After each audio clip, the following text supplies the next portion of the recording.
मैं तो ये समझता हूँ कि इमरान खान का जो डाउनफॉल असल शुरू हुआ है ना, वो बुशरा बीबी के आने के बाद शुरू हुआ। बुशरा बीबी इसको कह रही थी एक दफ़ा, आप इंडिया पे अगर एटम बम गिरा दें तो इंडिया उसके बाद हार मान जाएगा, तो ये आप कर दें, तो ये गिरा देता तो हम क्या करते। ये तो रूहानियत पे लगा हुआ है मुल्क चलाने। अलीमा खान जिम्मेदार है इमरान खान को अंदर रखने में, या ये बैरिस्टर गोहर और ये अली जफर पार्टी जो 8 करोड़ रुपए का ऑडिट रिपोर्ट कह रही कि टीका लगा गए, ये था वो। इमरान खान ने तो सबको तबाह कर दिया। इन सबको अंदर से पता है इमरान खान ने बाहर भी नहीं आना। वहाँ पे तो इंसाफ का बोर्ड बना था, इन्होंने तो इंसाफ डबो दिया। ये इमरान खान बैठा तो ये मैं बैठा हूँ। इमरान खान ने ना मेरे इस कंधे पे हाथ मारा, मुझे कहता है जवाब जब मैं आऊंगा ना तो सारे माफियाज को देख लूंगा। मुझे ऐसे लगा जैसे ये मौला जट है। आप इतनी मुखालफत में बात करते हैं इमरान खान की, कभी आपको किसी ने सड़क पे रोक के पूछा है कि जवाब साहब आप तो किसी ने सवाल ही पैदा नहीं होता। मैं चैलेंज करता हूँ इस पीटीआई को, एक बंदा बताएं टिम्बर माफिया का जो आपने पकड़ा हो और जिसको आप मीडिया के सामने लेके आए हो। बुशरा बीबी जब पंजाब में इनके लिए सख्ती हुई तो ये भाग के कहाँ गई। अस्सलाम वालेकुम नाज़रीन, पॉडकास्ट लेफ्ट राइट सियासत के साथ मैं हूँ लाहौर से आपका जुल्फ़िकार अली और मेरे साथ हैं जवाद अहमद साहब। जवाद साहब शुक्रिया। बहुत शुक्रिया जी। नानी, आज हम रियासत मदीना कुछ मॉडल का बात करेंगे जिसको बानी पीटीआई या इमरान खान ये कहते थे कि ये मॉडल है खैबर पख्तूनख्वा और इसको हम पूरे पाकिस्तान पे लागू करेंगे और यहाँ साफ़ शफाफ फ़ैसले, साफ़ शफाफ गवर्नेंस और आवाम के लिए बहुत सारी सहूलियात और बड़े दावे थे। अब ऑडिटर जनरल पाकिस्तान की 2025 की एक रिपोर्ट आ गई है खैबर पख्तूनख्वा के बारे में।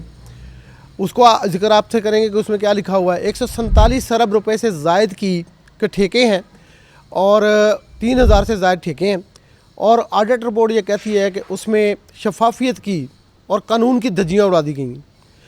और इसके अलावा हम ये देखना चाहेंगे कि ये जो बुशरा बीबी ने पंजाब में एक सिफारिश करके उस्मान बुज़दार लगाया था, एक उस्मान बुज़दार 2 महमूद खान की शक्ल में खैबर पख्तूनख्वा में भी लगाया गया था। ये सारी ऑडिट रिपोर्ट उसके गिर्द भी घूमती है और उसके बाद फिर अली अमीन गंडापुर का भी फाल से ही फैसला हुआ था। वो महमूद खान की करप्शन पे क्यों खामोश रहे, इसका भी हम आपको बताएंगे कि वो क्यों खामोश रहे। और तीसरा किरदार है public accounts committee Khyber Pakhtunkhwa के चेयरमैन बाबर सलीम सवाती। वो उनको सांप क्यों सूंघ गया, वो इन ऑडिट रिपोर्टरों को पब्लिक अकाउंट कमेटी में क्यों नहीं ले जा रहे।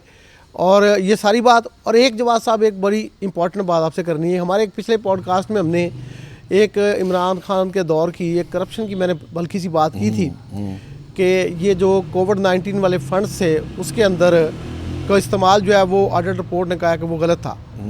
अब ये जो जिसका शोर पड़ा हुआ IMF की रिपोर्ट का, जिसमें करप्शन की बड़ी कहानी है, उसी रिपोर्ट के सफ़ा नंबर 25 के ऊपर इमरान खान की 1240 अरब रुपए की करप्शन कह लें, बदइंतज़ामी कह लें, बेकायदगियाँ कह लें, कुछ भी कह लें, लिखा उसमें ये है। मैं आपको कोट कर देता हूँ कि वो ऑडिट रिपोर्ट क्या कह रही है।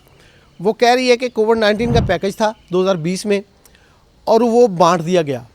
उसके अंदर फाइनेंशियल कंट्रोल बहुत कमज़ोर थे। रिकॉर्ड कीपिंग यानी किसको दिए पैसे, कौन ले गया, कौन लोग थे, ना उनके कोई शनाख्ती कार्ड थे, ना उनके पास कोई रिकॉर्ड था, उसका वो कहते हैं कि लैक ऑफ रिकॉर्ड कीपिंग थी। और तीसरा वो कहते हैं खरीदारी कवानीन की धज्जियाँ उड़ा दी गई। ये वर्ड इस्तेमाल हुआ रिपोर्ट में। तो ये जो पीटीआई वाले डंडोरा पीट रहे थे, ये 5300 अरब की करप्शन हो गई, इस गवर्नमेंट ने कर ली। तो सफ़ा 25 पे इमरान खान के दौर की करप्शन भी इसी IMF रिपोर्ट में, जिसका हमने अपने एक पॉडकास्ट में जिक्र किया था, वो मेरे ख्याल में दिखा भी देना चाहिए कोई नहीं। तो जवाब साहब, ये वो स्टोरी है जो मैंने आपको बताई। इसका मैं पहला आपको केस एक बता देता हूँ, उसके बाद फिर आप इस पर तबसरा कीजिएगा। पहला केस ये है कि 3274 CNW खैबर पख्तूनख्वा के ठेके हैं महमूद खान के दौर के, बुज़दार 2 के। उसमें 144 अरब और 6 करोड़ 10 लाख रुपए लगे। 144 अरब रुपए। उसमें ये ऑडिट रिपोर्ट है, ये कह रही है कि इसके अंदर जो खैबर पख्तूनख्वा के पेपरा रूल्स थे और जो फाइनेंशियल कंट्रोल थे, इसका चैप्टर 5 है और रूल 34 है। वो कहते हैं कि इसकी टेंडरिंग जो की गई इन ठेकों में, उसकी धज्जियाँ उड़ा दी गई। टेंडरिंग के सारे जो उसके पैरामीटर्स है वो पूरे नहीं किए गए और अब इसको वो कहते हैं कि ये सारे 144 अरब के ठेके मशकूक हैं, इसकी इंक्वायरी होनी चाहिए। और इंक्वायरी करनी है बाबर सलीम सवाती जो चेयरमैन भी है और स्पीकर भी हैं। क्या होगा भला? होगा क्या, वही बदउनवानी होगी जो पहले पीटीआई का शेवा है। और इनका असल मसला ये है कि जैसे आपने कहा ना कि करप्शन और धांधली और मरूसी सियासत, इस तरह की नारे मार मार के नहीं, आए वो थे तो रियासत सियासत मदीना का मॉडल कह रहे थे। हाँ वही ना, ये नारे मार मार के वो सियासत में आए, लेकिन आखिरकार इन्होंने वही कुछ किया जिसके इल्ज़ाम ये दूसरों पे लगाते थे। अब इस वक्त देखें, मैं तो समझता हूँ कि महमूद खान को आप कह रहे हैं उस्मान बुज़ार प्लस या टू, मेरे ख्याल में तो ये इम्तजाज है परवेज़ खटक और उस्मान बुज़ार दोनों का, क्योंकि दोनों के ज़माने में बड़ी करप्शन हुई है। ये परवेज़ खटक को तो एक्चुअली इमरान खान ने निकाला इसलिए था कि उस पर करप्शन के चार्जेस आ रहे थे, और इमरान खान चूँकि चाहता है कि चीज़ें दबी रहें और वो उसको देखें ना तो लोगों को पहचानने की उसके अंदर कोई हिस्सा है। वैसे भी नालायक सा आदमी है, लेकिन लोगों को चूँकि वो हर किस्म के लोगों को लेके आता है आगे अपने आप को ऊपर करने के लिए, उसको इस तरह के ताकतवर लोग चाहिए थे। तो बाद में वही लोग जो है, जब इसको लगा कि करप्शन ज़्यादा ही उसके न्यूज़ बाहर आ रही है, तो फिर इसने इनको आहिस्ता आहिस्ता इन लोगों को वो साइड पे करना शुरू किया। और फिर महमूद खान आप देखें ना, पहले परवेज़ खटक, फिर महमूद खान, फिर वो अली अमीन गंडापुर, और फिर अब ये सुहेल अफरीदी। तो देखें ये सारे लोग जो हैं, ये मेरा ख्याल है कि बड़े नाअहल नालायक लोग हैं, और इमरान खान खुद चूँकि नालायक है इसलिए इनको लेके आता आगे, और करप्शन भी इसके अंडर बहुत ज़्यादा हुई है, लेकिन इमरान खान को फ़र्क नहीं पड़ता। तबसरा मेरा यही है कि मुझे नहीं लगता कि इसका कोई हल निकलेगा सिवाय इसके कि हम तो समझते हैं कि करप्शन जो है वो सरमायादारी निज़ाम में एक बुनियादी उसका एक जुज़ होती है, ये हट नहीं सकती, ख़त्म नहीं हो सकती, ये उसका एक पार्ट होती है। तो इसलिए ये तो होती रहेगी। लेकिन जो नारे मारते हैं ना करप्शन के ख़िलाफ़, जिस तरह इमरान खान मारता है, और वो कहते हैं ना अंग्रेज़ी में राइशियस देन दाऊ, मतलब दूसरे से ज़्यादा नेक गाय जो है अपने आप को बताना, ये बात ख़त्म होनी चाहिए, मुनाफ़त ख़त्म होनी चाहिए। सरमायादारी निज़ाम के अंदर हर जगह करप्शन होती है, अमीर लोग बनते ही करप्शन से हैं, सिस्टम ही करप्शन पे चलता है। इवन यहाँ तक है कि सरमायादारी निज़ाम में अगर किसी मुल्क के अंदर बड़े सरमायादार ना हों, तो बड़े सरमायादार ना होने की वजह से वो ग्लोबल इकॉनमी का भी पार्ट नहीं बन सकता, जो लोगों को ये बात समझ नहीं आती। मिसाल के तौर पे इंडिया में अगर अंबानी ना हो और अडानी ना हो, इस तरह के लोग ना हो, तो इंडिया की जो ग्लोबल सिचुएशन या पोजीशन है इस वक्त, जो उनके बिलियनर्स की वजह से, वो भी ना हो, क्योंकि कैपिटलिस्ट मैन्युफैक्चरिंग, कैपिटलिस्ट प्रोडक्शन जो है उसको बड़े सरमायादार चाहिए होते हैं। तो साहब इन्होंने तो नाम लिया रियासत मदीना का, ये तो कैपिटलिज्म का नाम भी नहीं लेते ना, ये तो कहते हैं मॉडल है। ये कैपिटलिज्म देखें, रियासत मदीना भी या तो सोशलिस्ट मॉडल पे चलेगी या वो कैपिटलिस्ट मॉडल पे चलेगी। हम तो समझते हैं कि तमाम अंबिया अलैहिस्सलाम, मैं पहले भी कह चुका हूँ, फिर कह रहा हूँ कि वो सारे बुनियादी तौर पे सोशलिस्ट थे। उस ज़माने में तो ना सोशलिज्म था ना कैपिटलिज्म था, तो इसलिए वो दोनों में से अगर किसी को चूज़ करना हो कि वो क्या थे, तो वो सोशलिस्ट थे। तो अगर तमाम अंबिया अलैहिस्सलाम सोशलिस्ट थे, तो इस मुल्क के अंदर रियासत मदीना को कैपिटलिज्म के फ्रेमवर्क के अंदर निजात दहिंदा समझ के बताना लोगों को, मेरा ख्याल है ये बहुत बड़ी धोखाबाजी और फ्रॉड है जो इमरान खान ने किया है। तो धोखा ही करते रहे। एक केस आपके सामने और लाता हूँ, स्नोफॉल वहाँ पे होती है केपी के में, तो वो कुछ गाड़ियाँ ख़रीदनी थी कि वो रास्ते साफ़ रहें, सड़कें साफ़ रहें करने के लिए। इश्तहार दिया 14/10/2020 को महमूद खान। तो ग्लोबल टेक्नोलॉजीज़ ने $5,18,500 में, ये डॉलर में गेम चल रही थी, तो उन्होंने कहा ठेका हम लेने की तैयार हैं। तो गवर्नमेंट ने कहा, केपी ने कहा ठीक है ले लो। तो ग्लोबल टेक्नोलॉजीज़ कंपनी मुकर गई बाद में। अब कानून ये है कि अगर एक कंपनी मुकर जाती है तो दूसरी जो लोएस्ट होती है उसको दे दिया जाता है, और जो लोएस्ट के दरमियान में फ़र्क होता है वो पहले वाले मुकरने वाले से वसूल होता है। तो दूसरी कम तरीन कंपनी थी रायकन जो थी वो $5,65,675 में ठेका लेना चाहती थी। लेकिन जो ग्लोबल टेक्नोलॉजीज़ थी वो अपने थे और अपनों को नवाजना था। तो उन्होंने कहा कि उस कंपनी ने मुकरने के साथ ये भी कहा कि दोबारा टेंडर कर ले। तो दोबारा टेंडर 1 साल के बाद 14/10/2021 को हुआ, गवर्नमेंट ऑफ केपीके ने किया। लेकिन ठेका जो पहले $5,18,500 में होता, इस बार हुआ $7,99,200 में, यानी $2,80,000 और $700 ज़्यादा, तकरीबन 8 करोड़ रुपए का ऑडिट रिपोर्ट कह रही है कि टीका लगा गए अपनी कंपनी को, उसी कंपनी को जो मुकरी, ना कोई सज़ा ना जज़ा। ये था वो। मैं तो ये बार बार कहता हूँ, देखें ज़ुल्फ़िकार साहब, आप तो एक जर्नलिस्ट हैं और कभी आपका इस मामले में बड़ा नाम है कि इन्वेस्टिगेटिव जर्नलिज्म में आप फैक्ट्स एंड फिगर के साथ बात करते हैं, इसलिए आपके साथ मैं बैठा भी हुआ हूँ कि नहीं तो अदरवाइज़ तो मैंने देखा कि रेटरिक ही बोलते हैं सारे आके ज़्यादातर टीवी पे। मैं तो बार बार यही कहता हूँ कि इस मुल्क के अंदर जो असल इशू है वो ये है कि रूलिंग क्लास जो है वो इन सब पे मुश्तमिल है, और इमरान खान ने आगे बजाय कि रूलिंग क्लास के ख़िलाफ़ लोगों को खड़ा करता और लोगों को, आम लोगों को अपने साथ मिलाता, और फिर ख़ुद भी बड़े घरों में रहने के बजाय छोटे घर में रहता और एक आम लाइफ गुजार के दिखाता लोगों को, और फिर इस मुल्क के अंदर कोई जैसे कहते हैं ना तहरीक शुरू करता इनकलाबी या कोई ऐसी जमहूरी जिस तरह की ये तहरीक है। वो तो एक्सपोज हो गया ना, वो आपने भी कर दिया, लोगों ने भी कर दिया। अब आप देखते हैं कि सोशल मीडिया पे बड़ा शोर होता है, कभी आपको किसी, आप इतनी मुखालफत में बात करते हैं इमरान खान की, कभी आपको किसी ने सड़क पे रोक के पूछा है कि जवाब साहब आप तो किसी ने सवाल ही पैदा नहीं होता। मैं रोज़ बाहर निकलता हूँ, देखें यही तो सबसे बड़ा मसला है जुल्फ़िकार साहब। जो लोग मुझे भी बुरा भला कहते हैं और लोगों को भी कहते हैं, वो सारे के सारे सिर्फ या तो पेड लोग हैं और या सोशल मीडिया पे इनके जो ग्रुप्स हैं ना ऑर्गेनाइज्ड, ये वो काम करते हैं ये सारे। मैं कल भी गया हूँ, परसों भी गया हूँ, उससे एक दिन पहले भी गया हूँ, बार बार निकलता हूँ घर से बाहर। भी मैं पासपोर्ट मैंने बनवाना था, मैं पासपोर्ट ऑफिस गया हूँ, मेरे साथ मेरे पार्टी के दोस्त थे, आप उनसे बाद में बेशक पूछ लें, आप भी झूठ नहीं बोलते ना, सच बोलते हैं, तो आप उनसे पूछें कि वो क्या कहते हैं आपको। वहाँ पे सब लोगों ने मेरा प्यार से और इज़्ज़त से सिर्फ मुझे देख के ही, पहले तो अंदर उन्होंने कहा कि आप चले जाएं, इसलिए नहीं कि मैंने कोई पैसे दिए उनको, ना वो मेरी को ताकत से मरूब थे, वो मुझे प्यार करते हैं। तो उन्होंने कहा यार आप चले जाएं, तो मैंने कहा यार ये लाइन लगी हुई है। उन्होंने कहा जवाब साहब कहाँ ही खड़े रहेंगे, लोग भी आपसे मतलब बातचीत शुरू कर देंगे, आप आ जाएँ।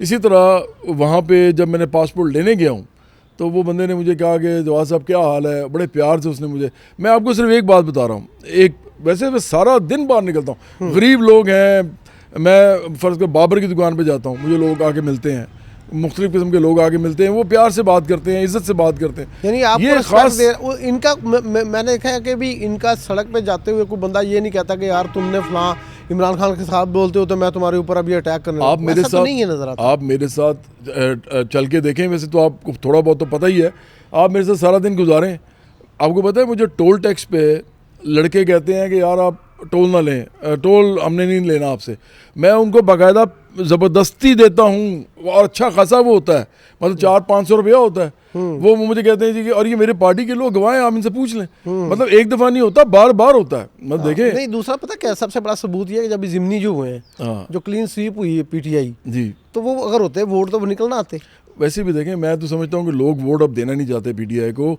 लोग अगर पीटीआई को बाकी दोनों पार्टियों से बेहतर समझते हैं किसी भी वजह से, इमरान खान के प्रोपेगेंडे की वजह से या नैरेटिव की वजह से, बयानिया जो बनाता है वो झूठा, उसके बावजूद अब वो इसलिए नहीं देना चाहते कि वो फसाद से तंग आ गए हैं। देखें जुल्फ़िकार साहब, एक होती है हद, इस आदमी ने अपने इक़्तिदार के लिए इतनी ज़्यादा फसाद और इंतशार की एक फ़िज़ा बनाई है कि लोग अब उससे तंग आ चुके हैं और लोग नहीं चाहते कि इसको वोट दे के इसको कंटिन्यू करें इस मामले को। वो चाहते हैं हमारी रोज़ी रोटी की बात हो, ये लड़ता फिर रहा है लोगों से, अच्छा होगा घर में होगा, ये लड़ता फिरता है, हमारे मुल्क की इकॉनमी का बेड़ा गर्क हो रहा है, माहौल का बेड़ा गर्क हो रहा है। अलीमा खान जिम्मेदार है इमरान खान को अंदर रखने में, या ये बैरिस्टर गोहर और ये अली जफ़र फलां की पार्टी? मैं तो ये समझता हूँ कि इमरान खान का जो डाउनफॉल असल शुरू हुआ है ना, वो बुशरा बीबी के आने के बाद शुरू हुआ है, क्योंकि इससे पहले ना ये थोड़ी बहुत बात किसी की सुन भी लेता था। वैसे तो ये खुद तो है ना, मैंने बार बार आपको कहता हूँ, ये बड़ी किताबें पढ़ता है, लेकिन ये असल में बुनियादी तौर पे जाहिल आदमी है, ये चलाक है। किताबें पढ़ता है,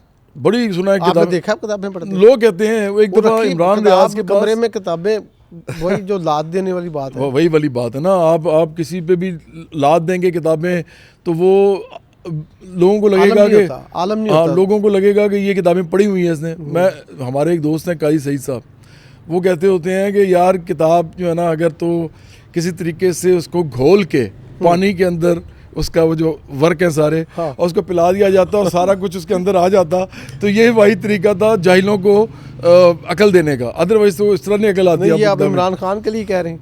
मैं तो बिल्कुल कह रहा हूँ, देखें अगर ये आदमी किताबें पढ़ के भी इस जगह पे खड़ा हुआ जहाँ ये खड़ा हुआ है, ये पीरी मुरीदी पे बिलीव करता है, ये रूहानियत पे बिलीव करता है, ये उस तरह की रूहानियत मतलब जिसमें आप खुदा की तरफ से ही वो लोगों को सामने बोल रहे होते हैं कि ऐसा होने वाला है, ऐसा हो गया है तो क्यों हुआ है, वगैरह वगैरह। देखिए ये ऐसी बातें ना सिर्फ घरों में की जा सकती हैं। आपके वालिद साहब आपको बता दें कि यार मैंने वो इस्तिखारा किया, लेकिन क्या वो इस्तिखारा अगर किसी के बारे में करते हैं और वो ये करते हैं कि ये अगर ये आदमी 1 करोड़ रुपये आज दान कर दे लोगों को और तो कल जो है इसके बाद 1 अरब आएगा तो वो करेगा दान। नहीं। मसला ये है कि ये सिर्फ उन लोगों के आपस की बातें होती हैं जो एक दूसरे के साथ प्यार मोहब्बत से रहते हैं, वो भी कभी मानते हैं कभी नहीं मानते, लेकिन इस पे रूल रेगुलेशन और लॉ नहीं बन सकता। तो ये तो रूहानियत पे लगा हुआ है, मतलब मुल्क चलाने।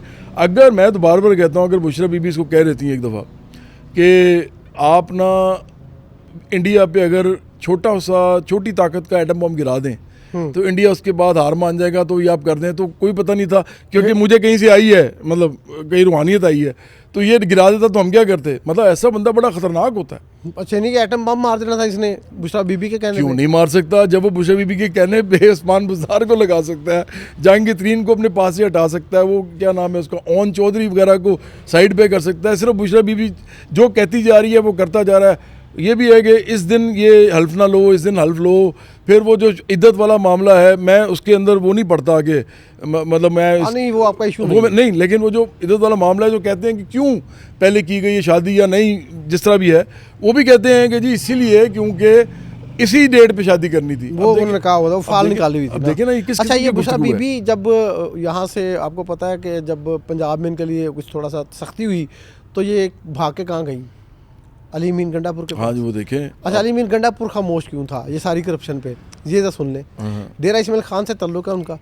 डेरा इस्माइल खान का CNW है डिपार्टमेंट, और 10 सड़कें वहाँ पे बनी हैं। BTR कहते हैं अपना ब्लैक टॉप रोड्स। 1 अरब 32 करोड़ 40 लाख रुपया गया है। अब इसका जो होता है ना टेंडर, वो था सिंगल स्टेज और सिंगल इसको स्टेज और सिंगल लिफाफा वाला कहते हैं, एनवेलप कहते हैं, सिंगल स्टेज सिंगल एनवेलप। ठीक है। इसका मतलब ये होता है कि फाइनेंशियल बिड और टेक्निकल बिड दोनों में आती है। एक कमेटी बनती है जिसको टेक्निकल कमेटी कहते हैं, उससे ये टेंडर क्लियर होता है। वो टेक्निकल एस्पेक्ट सारे वो कमेटी देखती है। ये 1 अरब 32 करोड़ 40 लाख के ठेकों में टेक्निकल कमेटी बनी ही नहीं। अरे ठेके मिल गए तो गंडापुर कैसे बोले? गंडापुर महमूद खान के दौर के इस ठेके पे क्यों बोले? किस तरह कैसे जुर्रत करे? क्योंकि वो तो डेरा इस्माइल खान में लगे हुए हैं।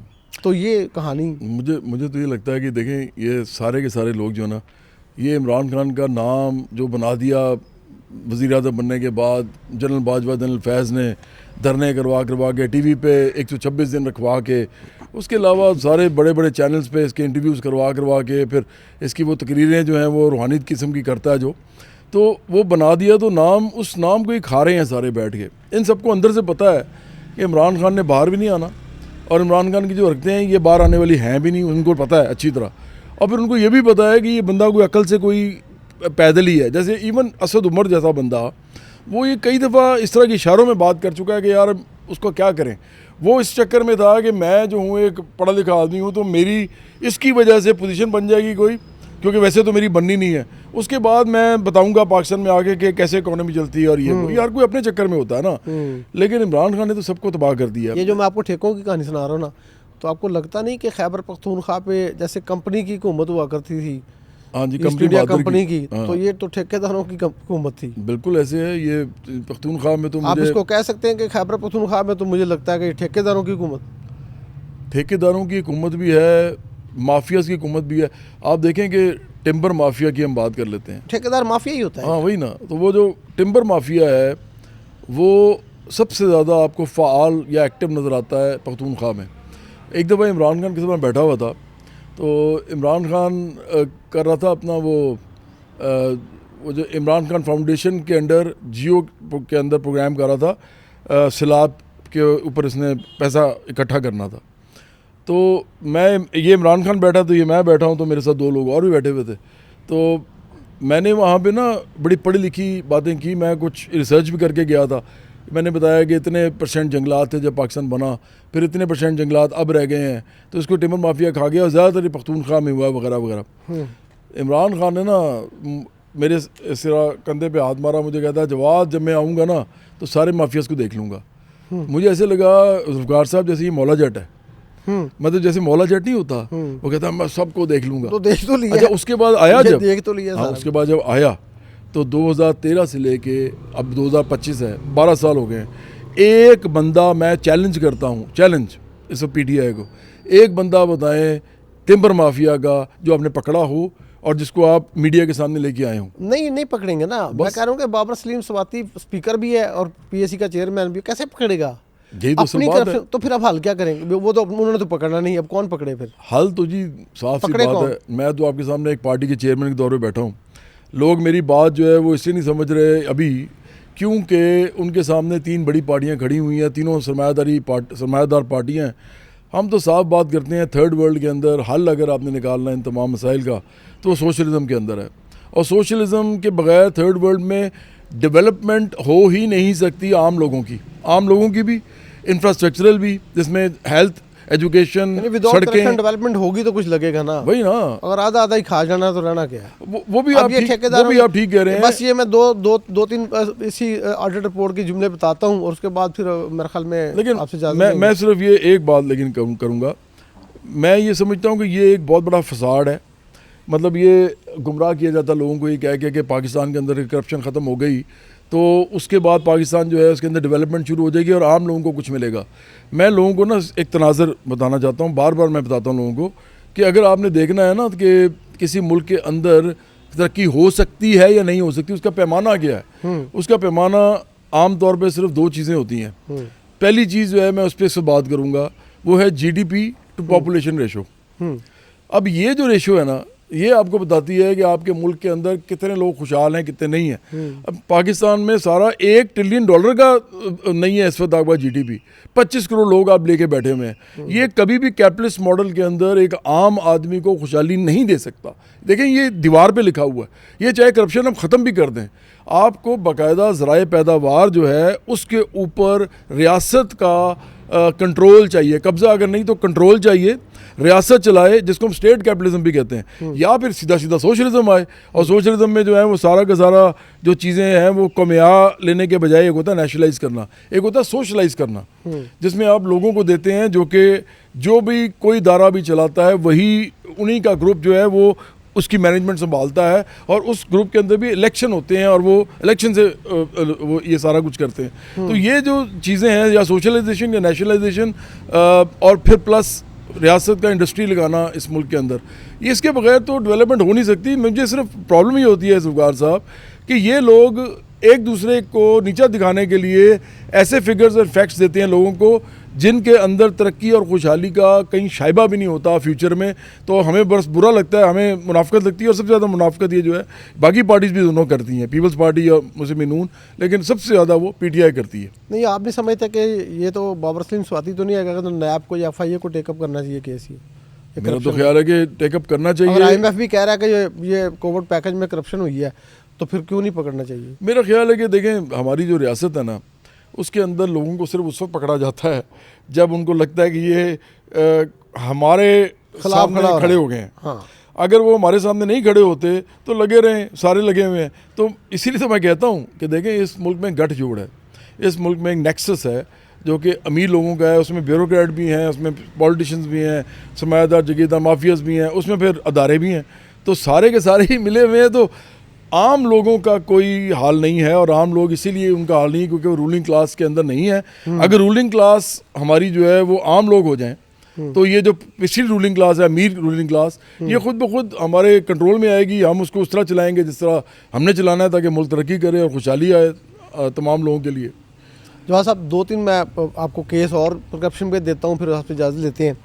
एक तो ये है कि UET स्वात, आप भी UET लाहौर से पढ़े, तो वहाँ पे जो है वो हॉस्टल बने बॉयज़ एंड गर्ल्स के, तो उसके ठेके में जो है वो कोई 89 लाख रुपए का, और उसके बाद फिर उससे पहले कोई 363 मिलियन 36 करोड़ 30 लाख रुपए का ठेका था।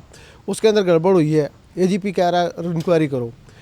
एक विमेन यूनिवर्सिटी स्वाबी कायम हुई है, वहाँ पे टेंडर हुआ, महमूद खान का ही दौर है, वो बुज़दार 2 जिसे मैं कह रहा हूँ। रिकॉर्ड नहीं दिया उन्होंने ऑडिट रिपोर्ट के लिए तैयार करने के लिए, ऑडिट के लिए ऑडिटरों को रिकॉर्ड ही नहीं दिया। और बाद में एक उन्होंने कहा जी इसकी इंक्वायरी हम करा रही, गवर्नमेंट प्रोविंशियल गवर्नमेंट का कमीशन कर रहा है। तो कमीशन ने कहा कि 25 अफसर यूनिवर्सिटी के और अहलकार मुलव्वस हैं इस सारी करप्शन में, पकड़ा किसी को नहीं गया। PC1 रिवाइज हुआ, जो ठेका था 721 मिलियन का 72 करोड़ का, वो चला गया 1 अरब 30 करोड़ पे। ये और वासा के पेशावर में कुछ 700 स्टेशन है, सोलराइजेशन, ये सी पैक के प्रोजेक्ट की फंडिंग है। उसके अंदर एक इंजीनियरिंग कंसल्टेंसी का ठेका था, तो जो महकमे के इंजीनियर है उन्होंने खुद ही ठेका ले लिया। अच्छा, हाँ। ये तो कॉन्फ्लिक्ट में इंटरेस्ट है। कॉन्फ्लिक्ट जबरदस्त किस्म का, अच्छा। ये तो आप समझते हैं, आप इंजीनियर है, कमाल है। तो खुद ही ले गए। ये ऑडिट रिपोर्ट में लिखा है। तो किसने देखना है, किसने करना है? मैं समझता हूँ कि रियासत मदीना का ये मॉडल बिल्कुल नहीं है। ये रियासत मदीना के ऊपर एक बहुत गलत किस्म का इल्ज़ाम है। इल्ज़ाम है। हाँ, इल्ज़ाम ऐसी है। तो नहीं थी। रियासत मदीना तो एक मॉडल थी दुनिया भर के लिए। मैं तो अभी भी आपको कह रहा हूँ कि रियासत मदीना, वो पहली तो बात वहाँ तो पे ये तो कि वहाँ पे तो इंसाफ का बोलबाला था, इन्होंने तो इंसाफ डबो दिया है। पहली बात तो ये कि रियासत मदीना का ना, मेरा अपना ही ख्याल है कि नाम लेना ही नहीं चाहिए। इसने एक शोशा नया छोड़ा हुआ है। हाँ। क्योंकि वो वही लोग बना सकते थे जिन लोगों ने वो बनाई है, और वो हम उनके मतलब खाक भी नहीं है उनके सामने। हाँ, चल नहीं सकते। तो इसलिए इस तरह का नाम लेना नहीं चाहिए। ये इसका ये मतलब तो होता है आप मुझे मददफरोशी कर रहे इंसानियत हैं। बना ले, बड़ी बात है। हाँ, इंसानों लेकिन की मैं रियासत। साथ फिर ये कहूँगा, अगर कोई नाम लेता ही है तो कम से कम उस नाम के तकद्दुस को लाज तो तो सामने रखे। रखे। हाँ। हाँ, कम से कम यार, ये तो ना तबाही करे। तो ना कर देता। हाँ, ये तबाही ना करे मुनाफिकत के साथ। हाँ। देखें, बाकियों को चोर कहना, करप्ट कहना, और बाकियों को हर किस्म का जुल्म करने वाले लोग कहना। और जब आप खुद इक़्तिदार में आए, 12 साल आपको वहाँ हो गए हैं KPK में, और इधर भी आपने 3.5 पौने 4 साल हुकूमत की है पूरे फेडरल में, और पंजाब में भी की है। तो इसका मतलब ये है कि आपसे हुआ तो कुछ भी नहीं है, आपने जुल्म भी किया है लोगों पे, क्योंकि लोगों को कुछ नहीं मिला। आप तोशा खाने से पैसे खाते रहे इमरान खान, और दूसरे नंबर पे फिर आप चोर भी हैं और करप्ट भी हैं, उसी की वजह से आप जेल में हैं। मुनाफिकत है, मुनाफिकत नहीं होनी चाहिए। जो साहब, बहुत शुक्रिया। नाज़रीन, ये थी वो ऑडिट रिपोर्ट और बाकी हक़ाइक़ जो हमने आपके सामने रखे हैं इस पॉडकास्ट में। आप सोचिएगा कि अंधाधुंध ये जो लोग हमायत करते हैं किसी भी पार्टी की, मैं PTI की बात नहीं करता, किसी भी पार्टी की अगर हमायत करते हैं तो उनको ये तो सोचना चाहिए ना कि ये जो डॉक्यूमेंट्स, ये जो चीख के रिपोर्टिंग कह रही है, ये जो IMF को कोट किया जा रहा है, IMF कोट कर रहा है इस रिपोर्ट को, तो इसका कुछ तो मतलब है ना। तो मैं समझता हूँ कि पाकिस्तान के अंदर करप्शन ही, जैसे जवाद साहब ने कहा है, करप्शन ही मामला नहीं है, इस निज़ाम की तब्दीली का भी बहुत बड़ा इशू है। और वो निज़ाम की तब्दीली उस वक्त आनी है जब शौरी तौर पे आपके ज़हनों में तब्दीली आएगी। आपका बहुत शुक्रिया।